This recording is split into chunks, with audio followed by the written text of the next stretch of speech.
All right, we are back with our special election night coverage here on KSAT as we continue on. We'll get back to our panel just in a little bit. Kevin and DeMonte waiting so patiently here.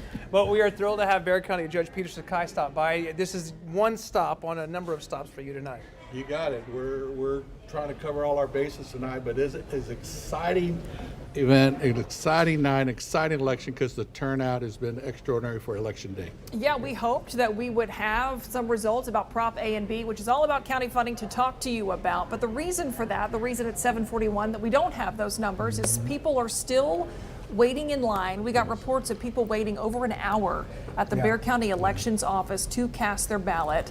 What does that say to you about the turnout? This is a local election. There is no person's name on the ballot. This is so issue driven. What do you make of that turnout? I think a winner in today's election are the voters. This was a low turnout election that obviously is still a low turnout, but for today was extraordinary. And I want the public to understand that the early vote totals will not come out till all polls officially closed, meaning all voters have exited and the polls have officially closed and those results are been turned in. So it could be a long evening. Yeah. So we talked to you the other a week ago or so when you were here on our KSAT Q&A, and I wonder if your feelings have changed. Obviously, you've expressed your public support for Project Marvel and Prop B in particular, but have your thoughts or your feelings changed any more? Are you feeling more positive or less positive about what the outcome will be tonight? Tonight, what's important, and let me be clear, is that as a community, we must come together. We must come together in unity, even though we've had a pretty robust discussion either at the kitchen table in families or in community centers among neighbors. This has been a robust discussion and people are passionate, and today's election turnout is a reflection.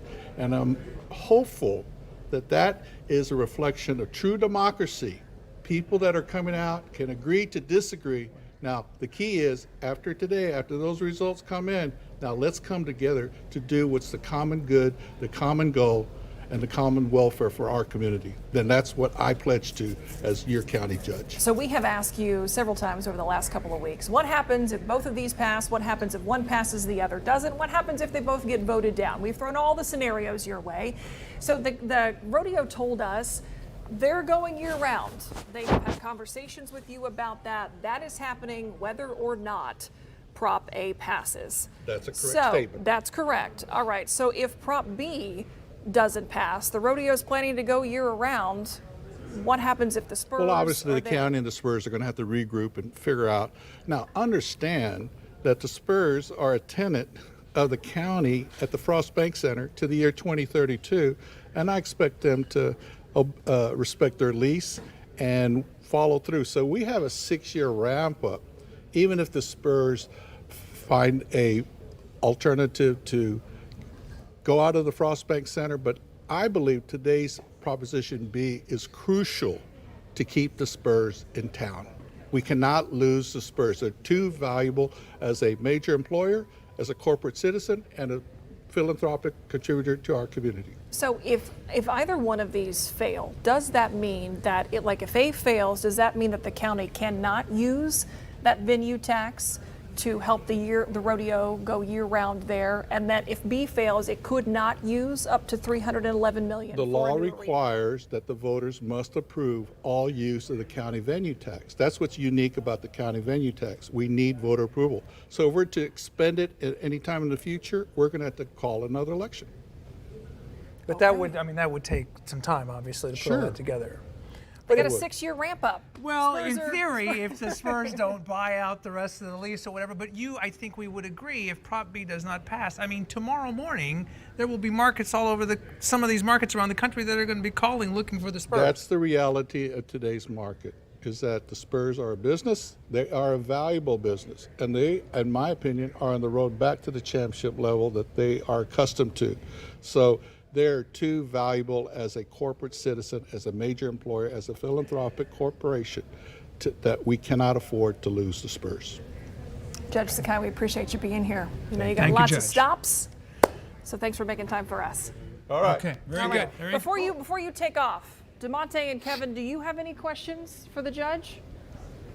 No, Judge, I like what you're saying in regards to expecting the Spurs to live up to their lease, and your desire that should things not go the way I know you and I both support, that don't lose all hope. We'll keep charging. Oh yeah, it's called the art of possibility, Kevin. There you go. That's something I learned from you and your dad. There you go.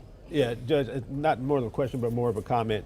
When this conversation first popped up, I know you came out and said, "Hey, let's make the East Side whole," and so I definitely, I think a lot of folks on both sides really appreciate that, because we all remember that. And what I was explaining to Myra, I think we don't have to see the rodeos as an end-all, be-all. It could be a seed for future investment. It can Monty, just be you've the got start. the vision for the East Side. Is that what we're trying to do? Is Yeah. create a economic generator over there Right. with a major partner, the San Antonio Rodeo, and really reformat that whole area so that it becomes an entertainment center. We could multi-purpose venues. We turn those barns with dirt floors into multi-use venues.